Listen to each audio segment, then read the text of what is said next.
በአሜሪካ ከመገለል አልፎ በዲፕሎማሲ ጫናና በማዕቀቦች ውስጥ የነበረችው ኤርትራ በፕሬዝዳንት ትራምፕ ዘመን አንድ የሆነ የግንኙነት ለውጥን ለማምጣት እየተጣጣረች ሆኖ ይታያል። ከኢትዮጵያ ጋር የታየው መካረርም አንዱ ምክንያት ይሆናል እየተባለም ነው። ጥንቅራችን ከያዛቸው መረጃዎች መካከል ነው። የኤርትራና አሜሪካ ምክር እንደቀጠለ ነው። ባለፈው ዓመት የጀመረው የሁለቱ ሀገራት አዲስ ምክር የተጠናከረበት ሁኔታ ታይቷል። ከኤርትራ በኩል በአሰብ ጉዳይ ለወረራ ተዘጋጅተዋል በሚል ተከታታይ ክሶች እየተሰማ ባለበት ከመንግስት በኩል ምላሽ ተሰጥቷል። የውጭ ጉዳይ ሚኒስትር ቃል አቀባይ ነብዩ ተድላ በጉዳዩ ላይ ጥብቅ ማሳሰቢያ ሰጥተዋል። መረጃውን እናደርሳለን። ላለመግባባት መንስኤ የሆኑ ሀገራዊ ልዩነት ጉዳዮችን ወደ ምክክር በማምጣት በምክክር መፍትሄን እንዲያገኙ ለማድረግ ኃላፊነቱ የተሰጠው የኢትዮጵያ ሀገራዊ ምክክር ኮሚሽን የትግራይ ጉዳይ ፈታኝ እንደሆነበት አመልክቷል። በጥንቅራችን ከያዝናቸው መረጃዎች መካከል ነው። ባለፈው ሳምንት የዩጋንዳ ፕሬዝዳንት ዩዌሪ ሙሴቬኒ ሀገራቸው በህንድ ውቅያኖስ የባህር በር መውጫ እንደሚያስፈልጋት ገልጸው ነበር። ፕሬዝዳንቱ የሀገራቸው ፍላጎት ከኬንያ ጋር ጦርነት ውስጥ ሊያስገባ እንደሚችል አስጠንቅቀው ነበር። ኬንያ ታዲያ ይፋዊ መልስ ሰጥታለች። በደቡብ አፍሪካ ኢትዮጵያውያን ስደተኞች ላይ ያነጣጠረው ጥቃት አሳሳቢ ሆኖ እንደቀጠለ ነው። በአንድ ሳምንት ጊዜ ውስጥ 5 ኢትዮጵያውያን መገደላቸው ተሰምቷል። ይህንን አሳዛኝ ክስተት በተመለከተ ጥንቅራችን የሚያደርሳችሁ ዕለታዊ መረጃ ይኖራል። በርካታ የውጭ ዜጎች ሐሰተኛ የኢትዮጵያ ፓስፖርት በእጃቸው መግባቱ ተሰምቷል። በቀን ቢያንስ ከ5 በላይ የውጭ ዜጎች ከሐሰተኛ ፓስፖርት ጋር በተያያዘ እንደሚያዙ ተሰምቷል። በጉዳዩ ላይ ኢሚግሬሽን አገልግሎት ማሳሰቢያ ሰጥቷል። ጥንቅራችን ይዞታል። መነጋገር ሲቻል የጦር ዛቻን ምን አመጣው ነው ያለችው። ከዩጋንዳ የባህር በር አክሰስ መስጠት ስትራቴጂክ ጥቅሜ ነው ስትል ነገሩን አብርደዋለች። መረጃውን ይዘናል። የኤርትራ አሜሪካ ምክር። የኤርትራና አሜሪካ ምክር እንደቀጠለ ነው። ባለፈው ዓመት የጀመረው የሁለቱ ሀገራት አዲስ ምክር የተጠናከረበት ሁኔታ ታይቷል። በትላንትናው ዕለትም በተባበሩት መንግስታት ድርጅት የኤርትራ ቋሚ መልእክተኛ አምባሳደር ሶፊያ ተስፋ ማርያም ከአንድ የአሜሪካ ከፍተኛ ዲፕሎማት ጋር የመከሩ መሆኑን የሚያመለክት መረጃ ወጥቷል። ከዚያ ቀደም ብሎም ባለፈው መስከረም ወር በአፍሪካ ጉዳዮች የትራምፕ አማካሪ የሆኑት ማሳድ ቦሎስ ከኤርትራ ውጭ ጉዳይ ሚኒስትር ኦስማን ሳላህ ጋር የመከሩበት ሁኔታም ታይቷል። ይህ በአሜሪካ ኤርትራ ግንኙነት ብዙም የተለመደ ሆኖ አይታይም። ከዚህ ቀደም ከወራት በፊት ትራምፕን እንኳን ደስ ያሉት ኢሳያስ የቀደሙ በእጅጉ በከፍተኛ ውጣ ውረድ ውስጥ የገባውን የሀገራቸውና አሜሪካን ግንኙነት ማሻሻል የፈለገ ሆኖ ይታያል። ኤርትራና አሜሪካ የሰመረ ዲፕሎማሲያዊ ግንኙነት ያላቸው ሀገራት አይደሉም። የፕሬዝዳንት ኢሳያስ መንግስት ሽብርን ይደግፋል፣ የሶማሊያ ታጣቂዎችን እየደገፈ መሆኑም የተረጋገጡ ማስረጃዎች ተገኝተዋል። የሀገሪቱን ዜጎች እየጨቆነና እንዲሰደዱም እያደረገ ነው በሚል የቀደሙት የአሜሪካ ፕሬዝዳንቶች አስተዳደር ኤርትራ ላይ የተለያዩ ማዕቀቦች እንዲጣሉ አድርገዋል። አሜሪካ ኤርትራ ላይ በግሉ ላይ የተለያዩ ማዕቀቦች እንዲጣል ከማድረጓን ባሻገር በተባበሩት መንግስታት ድርጅት በኩል ሳይቀር ማዕቀብ እንዲጣልባት ሰፊውን ስራ ሰርታለች። ይህ የሆነው በተለይ ደግሞ የ1990ዎቹን የኢትዮ ኤርትራ የድንበር ጦርነት ተከትሎ ነው። ከዚሁ ጋር በተያያዘም ኤርትራ ለ3 አስርት ዓመታት ያህል ከዓለም የተገለለች ሆና ቆይታለች። ኢሳያስም በየቃለ ምልልሶቻቸው አሜሪካንና አጋሮቿን አጥብቀው እየኮነኑም የቀጠሉበት ሁኔታ ታይቷል። በዚህ መሃል ደግሞ በኢትዮጵያ ውስጥ ፖለቲካ ለውጥ ተከስቶ የኢትዮ ኤርትራ ግንኙነት ወደ አዲስ ምዕራፍ የገባ መሆኑ ተነገረ። ዝግ የነበረችው ኤርትራ ድንበሮቿን ከፈተች። የአስመራው ኤርፖርትም የኢትዮጵያን አየር መንገድ ማስተናገድ ጀመረ። በተባበሩት መንግስታት ድርጅት ጸጥታው ምክር ቤት በኩል ከተጣሉባት ማዕቀቦች መካከልም ኤርትራ አንደኛው ማዕቀብ ተነሳላት። ይህ ማዕቀብ የጦር መሳሪያ ማዕቀብ ነበር። ይህ ማዕቀብ የተጣለው እንደ አውሮፓውያን አቆጣጠር በ2009 የነበረ ሲሆን የተነሳውም ከ9 ዓመታት በኋላ ማለትም 2019 ነበር። በዚህ ወቅትም የአሜሪካ ኤርትራ ግንኙነት ሊሻሻል የሚችልበት ሂደቶች ውስጥ እየገባ ነበር። በዚህ መሃል የትግራዩ ጦርነት ፈነዳ። የኤርትራ ወታደሮችም በዚሁ ጦርነት ውስጥ ተሳታፊ ሆነዋል የሚሉ መረጃዎች መውጣት ጀመሩ። እናም በጊዜ የነበረው የባይደን አስተዳደር ኤርትራን አጥብቆ መኮነን ጀመረ። የፋይናንስ ፍሰት ከሚመለከተው ማዕቀብ ጀምሮ ሌሎች የተለያዩ ማዕቀቦች ኤርትራ ላይ መስራት ጀመሩ። የሀገሪቱ ኢኮኖሚም ክፉኛ ደቀቀ። ከዓለም የመነጠሉ ጉዞም ሰፍቶ ቀጠለ። ሂደቶች ቀጥለው ከባህር በርና ወደብ ጋር በተያያዘ አዲስ የኢትዮ ኤርትራ ውጥረት ተከሰተ። በዚህ ወቅትም ኤርትራ በቀደመው ከአሜሪካ ጋር እልህ ተጋብቶ የመቀጠሉን አካሄድ የፈለገች ሆኖ አልታየም።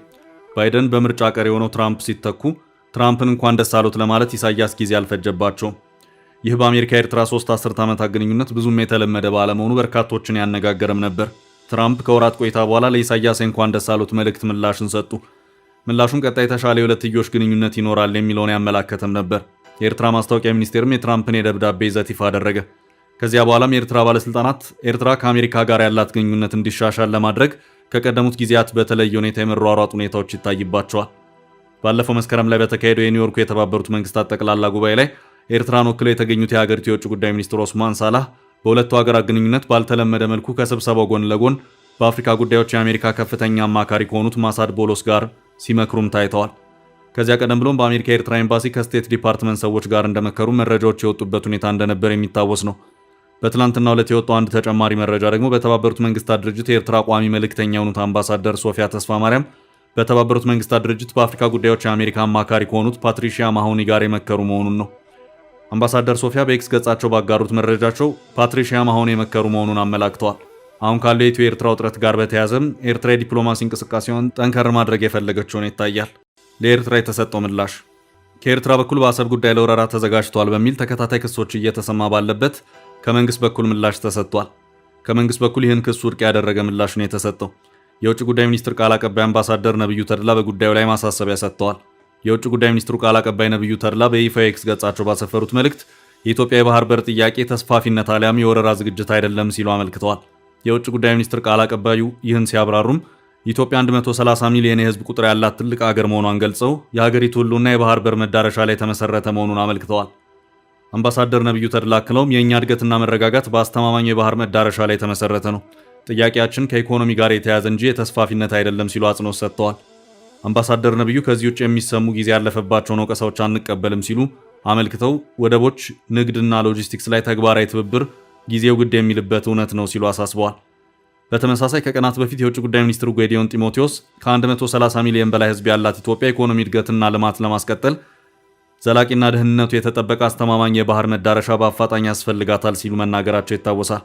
በተጨማሪም ጌዲዮን አሰብ በኢትዮጵያ መንግስት በዋነኝነት ቅድሚያ የሚሰጠው ጉዳይ መሆኑን መናገራቸው ተዘግቧል። የውጭ ጉዳይ ሚኒስትሩ ይህን የተናገሩት ባለፈው ሳምንት ሐሙስ በአዲስ አበባ ዩኒቨርሲቲ በተዘጋጀ መድረክ ላይ ነው። የውጭ ጉዳይ ሚኒስትሩ መንግስት የአሰብን አቋም የያዘው የአሰብ ወደብን በተመለከተ የተፈጸሙ ታሪካዊና ህጋዊ ስህተቶችን ለማረም ካለፈው ፍላጎት የመነጨ ብቻ እንዳልሆነ መናገራቸውም ተዘግቧል። ኤርትራ በበኩሉ የውጭ ጉዳይ ሚኒስትሩ መልእክትን በተመለከተ ጠንካራ ይዘት ያለው መግለጫ ማውጣቷና የወረራ ማስፈጸሚያ መሆኑን መግለጹ አይዘነጋም። የኤርትራ ማስታወቂያ ሚኒስትር የማነ ገብረ መስቀል በዚሁ መግለጫቸው ብልጽግና ፓርቲ በኢትዮ ኤርትራ ጦርነት ወቅት እንደነበረው በባህር በር ስም የተስፋፊነት የጦርነት አጀንዳ እያራመደ ነው በማለት ከሰው ነበር። የኢትዮጵያ ውጭ ጉዳይ ሚኒስትር ቃል አቀባይ አምባሳደር ነብዩ ተድላ ትላንት ምሽቱን በይፋ ኤክስ ገጻቸው ባሰፈሩት መልእክት የባህር በር ጥያቄ ተስፋፊነት ጉዳይ ነው በሚል የሚቀርቡ አተታዎች ጊዜ ያለፈባቸው ናቸው ሲሉ አጣጥለው የኢትዮጵያ የባህር በር ጉዳይ የህልውና ጉዳይ ነው ሲሉ አጽንኦት ሰጥተዋል።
በትግራይ ጉዳይ የተሰጠው ማብራሪያ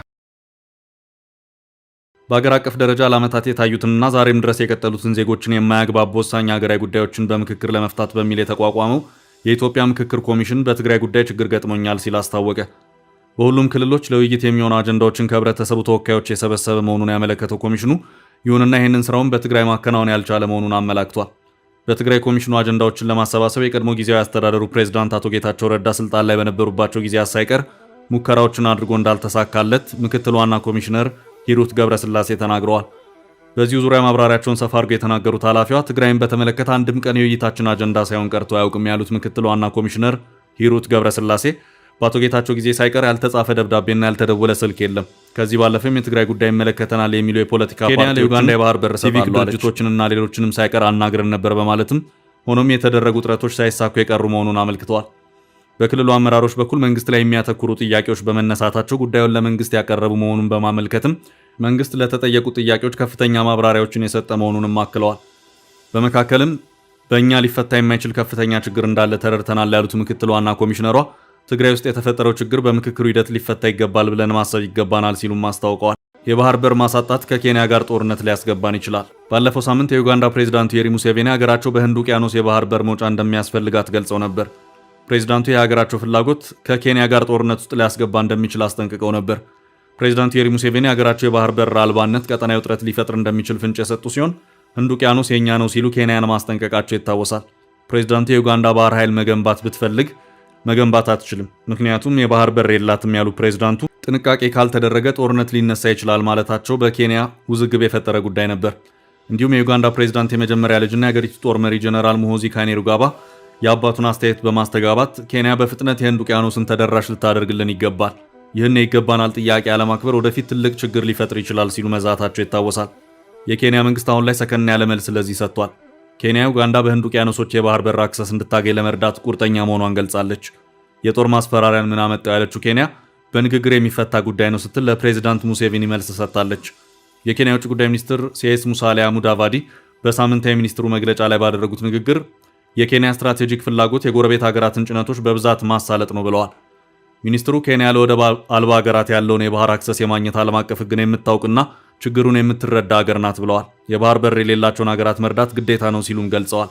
ኬንያ ኃላፊነት የሚሰማት የዓለም አቀፍ ማህበረሰብ አካል ናት ያሉት ሚኒስቴሩ የባህር በር ለሌላቸው ሀገራት አክሰስ መስጠት ከሀገራዊ ጥቅምና ፍላጎት ጋር አብሮ የሚሄድ ነው ብለዋል። ሞምባሳ ወደብን ከዩጋንዳ አልፎ ሌሎች የጎረቤት ሀገራት እንዲጠቀሙ ሚኒስትሩ ጋብዘዋል። በኬንያ መንግስት ውስጥ ሶስተኛውን ትልቅ ስልጣን የያዙት ሚኒስትሩ ኬንያ የባህር በር ለሌላቸው ሀገራት አክሰስ አልሰጥም ብላ አታውቅም፣ ማንንም አልከለከለችም ብለዋል። ስለ ዩጋንዳ የጦር ማስጠንቀቂያ የተጠየቁት ሚኒስትሩ መነጋገር ሲቻል ማስፈራራቱን እናመጣው ብለዋል። ለኬንያ ችግር የለም መልስ ሙሴቬኒ እስካሁን ያሉት ነገር የለም። ሙሴቬኒ ባህሬ የታል? ባህሬ ህንድ ውቅያኖስ ነው፣ ይሄ እብደት ነው ማለታቸው በጊዜው በኬንያ ማህበራዊ ሚዲያ የቀልድ ምንጭ ሆኖም ነበር። አሁን ምን ችግር አለው ያለው የኬንያ ውጭ ጉዳይ ሚኒስቴር ባሳለፍነው ሳምንት በኤክስ ማህበራዊ ሚዲያ ባጋሩት መልእክት ሙሴቬኒ ሉዓላዊነትና የተፈጥሮ ሀብት ጉዳይን በደንብ ይረዳሉ ሲሉ በቀልድ መልክ መመለሳቸው ይታወሳል። ኡጋንዳ ነፃነቷን ካገኘች ጊዜ ወዲህ የባህር በር የሌላት ሀገር ብትሆንም 90 በመቶ የሚሆነው ኢምፖርትና ኤክስፖርት ንግዷ 1300 ኪሎ ሜትር በሚርቀው በኬንያ ሞምባሳ በኩል የሚከወን ነው። በምስራቅ አፍሪካ ማህበረሰብ ኢኤሲ ፕሮቶኮል መሰረት ኡጋንዳ የትራንዚት መብት ያላት ቢሆንም ከፍተኛ ክፍያዎች፣ መዘግየቶችና የመሰረተ ልማት ውዝግቦች ከኬንያ ጋር አለባት። በተለይ ካምፓላ የነዳጅ ማስተላለፊያ ፕሮጀክት መስመር ጉዳይ ዩጋንዳን ያስከፋ ነው። ፕሬዚዳንት ሙሴቬኒ የነዳጅ መስመሩና የባቡሩ መስመርን በተመለከተ ማለቂያ የሌለው ንግግር ከኬንያ ጋር መካሄዱን ገልጸው ውጤት አልባ መሆኑ ተስፋ እንዳስቆረጣቸው ገልጸዋል። በንግግሩ የተደረሰበት ስምምነት የማያዛልቅ ሲሉ ቅሬታ አሰምተዋል። ተንታኞች ግን ሙሴቬኒና ልጃቸው ይህን አጀንዳ እያነሱ ያሉት በቀጣይ ዓመት በአገሪቱ የሚካሄደው ምርጫ አስታኮ መሆኑን ገልጸዋል። ከኬንያ ጋር የተሻለ ስምምነት ላይ ለመድረስ ቆፍጣና አቋም ይዘናል የሚል ቅስቀሳ አካል ነው ብለዋል። ኬንያ ታዲያ ነገሩን ከማጋጋል ምን ችግር አለው የሚል መልስ ሰጥታለች። በደቡብ አፍሪካ የቀጠለው የኢትዮጵያውያን ግድያ። በደቡብ አፍሪካ ኢትዮጵያውያን ስደተኞች ላይ ያነጣጠረው ጥቃት አሳሳቢ ሆኖ እንደቀጠለ ነው። በአንድ ሳምንት ጊዜ ውስጥ 5 ኢትዮጵያውያን መገደላቸው ተሰምቷል። ቢያንስ 5 ኢትዮጵያውያን በደቡብ አፍሪካ ባለፈው ሳምንት በታጣቂዎች ተገድለዋል። በደቡብ አፍሪካ የተባበሩት የኢትዮጵያውያን ማህበርና አንድ የማህበረሰብ አንቂ በጆሃንስበርግና አካባቢው እንዲሁም በደርባን ኢትዮጵያውያኑን የገደሉት ወንጀለኞች መሆናቸውን ለዶቼ ቬለ ተናግረዋል። ሌሎች ግድያዎችም ደርሰው ሊሆን ይችላልም ብለዋል። ደቡብ አፍሪካ ውስጥ ኢትዮጵያውያን በታጣቂዎች ሲገደሉ ባለፈው ሳምንቱ የመጀመሪያ አይደለም። በሀገሪቱ መጤጠሎች ኢትዮጵያውያንን ጨምሮ ጥቁር አፍሪካውያንን ሲገሉና ሲዘርፉ ብዙ ዓመታት ተቆጥረዋል። ከዚህ ጋር ወንጀለኞችም አድብተው ኢትዮጵያውያንን እንደሚገድሉ ይሰማል። የተባበሩት የኢትዮጵያውያን ማህበርና አንድ የማህበረሰብ አንቂ ለዘገባው እንደተናገሩት ባለፈው ሳምንት በጆሃንስበርግና አካባቢ እንዲሁም በደርባን ከተማ ነፍሰ ገዳዮች ኢትዮጵያውያኑ ቤት ወይም የንግድ ድርጅት ሄደው እንዲሁም በጠራራ ፀሐይ በመንገድ ላይ ነው ኢትዮጵያውያኑን የገደሉት። አቶ ዮሐንስ ሀቢብ መቀመጫውን በደቡብ አፍሪካ የንግድ ከተማ ጆሃንስበርግ ያደረገው በደቡብ አፍሪካ የተባበሩት የኢትዮጵያውያን ማህበር ፕሬዝዳንት ናቸው። ባለፈው ሳምንት ከተገደሉት ኢትዮጵያውያን መካከል በጆሃንስበርግ ከተማ በመኪና ይጓዙ የነበሩ አንድ ኢትዮጵያዊ እንደሚገኙበት ተናግረዋል። ሌሎች 2 ኢትዮጵያውያንም በተመሳሳይ ወንጀለኞች በደርባን ከተማ ተገድለዋል ብለዋል። አቶ ዮሐንስ እንደተናገሩት ከመካከላቸው አንዱ በጣም አሰቃቂ በሚባል መንገድ ነው የተገደሉት። በደርባን የደቡብ አፍሪካ የፍትህ ቢሮ ሰራተኛና የማህበረሰብ አንቂ አቶ ኮስሞስ ገብረ ሚካኤል በበኩላቸው በሚኖሩባት በሌላኛው የደቡብ አፍሪካ ከተማ በደርባን በዚሁ ባለፈው ሳምንት የተገደሉት ኢትዮጵያውያን ቁጥር ከ3 በላይ ነው ብለዋል። ከመካከላቸው እርሳቸው በቅርብ የሚያውቋቸው ሰው ይገኙበታል። በጆሃንስበርግ ስለተገደሉትም መረጃው አለኝ ሲሉ አመልክተዋል። አቶ ኮስሞስም ሆነ አቶ ዮሐንስ እንደሚናገሩት በአሁኑ ጊዜ በደቡብ አፍሪካ በውጭ ዜጎች ላይ የሚፈጸመው ጥቃት በተለይ በጥቁር አፍሪካውያን ላይ ያነጣጠረ ነው። የዚህ ምክንያቱ እንደ አቶ ኮስሞስ በሀገሪቱ ስለ ጥቁር አፍሪካውያን የሚነገረው የጥላቻ ትርክት እየተበራከተ መሄዱ ነው። ይህም የግድያውን መጠን በዚያው ልክ እየጨመረ እንዲሄድ አድርጓል ይላሉ አቶ ኮስሞስ። አቶ ዮሐንስ በበኩላቸው በተለይ ባለፈው ሳምንቱ አይነት ታጣቂዎች አድብተው በጥቁር አፍሪካውያን ላይ ግድያዎች ሊፈጽሙ የሚችሉባቸው የሚባሉ ምክንያቶችም አሉ። ስለ ባለፈው ሳምንቱ በደቡብ አፍሪካ በኢትዮጵያውያን ላይ ስለደረሰው ግድያ በደቡብ አፍሪካ የኢትዮጵያ ኤምባሲ ያለው ነገር የለም። የኢሚግሬሽን ማሳሰቢያ። በርካታ የውጭ ዜጎች ሐሰተኛ የኢትዮጵያ ፓስፖርት በእጃቸው መግባቱ ተሰምቷል። በቀን ቢያንስ ከ5 በላይ የውጭ ዜጎች ከሐሰተኛ ፓስፖርት ጋር በተያያዘ እንደሚያዙ ተሰምቷል። በጉዳይ ላይ ኢሚግሬሽን አገልግሎት ማሳሰቢያ ሰጥቷል። በቀን በአማካይ 5 የውጭ ሀገር ዜጎች የሆኑ ግለሰቦች የኢትዮጵያ ፓስፖርት ሲጠቀሙ እንደሚያዙ የኢሚግሬሽንና ዜግነት አገልግሎት ገልጿል። ሐሰተኛ የቪአይፒ መስተንግዶ ሰነድ በማሰራት ወደ ተቋሙ የሚገቡ ሰዎች እንዳሉ መስሪያ ቤቱ ትላንት በተካሄደ የፓርላማ የቋሚ ኮሚቴ ስብሰባ ላይ አመልክቷል። የኢሚግሬሽንና ዜግነት አገልግሎትን የ3 ወራት የሥራ አፈጻጸም ለመገምገም ትላንት ሰኞ ኅዳር 8 2018 ስብሰባ የጠራው የተወካዮች ምክር ቤት የውጭ ግንኙነትና ሰላም ጉዳዮች ቋሚ ኮሚቴ ነው። ሪፖርቱን በንባብ ያቀረቡት የተቋሙ ዋና ዳይሬክተር ወይዘሮ ሰላማዊት ዳዊት መስሪያ ቤታቸው በሩብ ዓመቱ 545,000 ፓስፖርት ለዜጎች መስጠቱን ገልጸዋል። በዚሁ ጊዜ ውስጥ 860 ኢትዮጵያውያንና የውጭ ዜጎች ሐሰተኛ የጉዞ ሰነድ በማቅረባቸው ተይዘው በሕግ ተጠያቂ እንዲሆኑ መደረጋቸውንም ዋና ዳይሬክተሯ ተናግረዋል። ሐሰተኛ ጉዞ ሰነድ ይዘው የሚገኙ ዜጎች በመስሪያ ቤቱ ስራ ላይ ተጨማሪ ጫና መፍጠራቸውን የጠቆሙ ሰላማዊት ችግሩ በየጊዜው እየጨመረ የመጣ ጉዳይ መሆኑንም አስረድተዋል። በተቋሙ ሪፖርት መሰረት በሩብ ዓመት ውስጥ የተጭበረበረ የጉዞ ሰነድ ሲጠቀሙ የተያዙ የውጭ ሀገር ዜጎች ብዛት 96 ነው። በተቋሙ ያሉ የአገልግሎት አይነቶችና የቁጥጥር ስራዎች ያለ መንገራገጭ እንዲከናወኑ በማድረግና ሐሰተኛና የማይገባቸውን ሰነድ የሚጠቀሙትን የውጭ ዜጎች እየለዩ እርምጃ የመውሰድ ስራ መሰራቱን የተገለጸው። በዚህ መልክ ወደ ሀገር ውስጥ የገቡ የውጭ ሀገር ዜጎች ወደ መጡበት እንዲመለሱ የማድረግና እርምት የመውሰድ እርምጃዎች እንደተወሰዱም ተመልክቷል። በሌላ በኩል ከ2 ዓመት በፊት የተቋሙ 42 ሰራተኞች በሙስናና ብልሹ አሰራር ተጠርጥረው በፖሊስ ቁጥጥር ስር በዋሉበት ወቅት ህገወጥ ፓስፖርቶችን መስጠት በክስ መልኩ ቀርቦባቸው እንደነበር አይዘነጋም። የመስሪያ ቤቱ ሰራተኞች በዚሁ ጊዜ ኢትዮጵያ ላልሆኑ የውጭ ሀገራት ዜጎች የፓስፖርት የሊሴ ፓሴ አየር ባየር በመሸጥና በማስተላለፍ ተወንጅለው እንደነበር የሚታወስ ነው።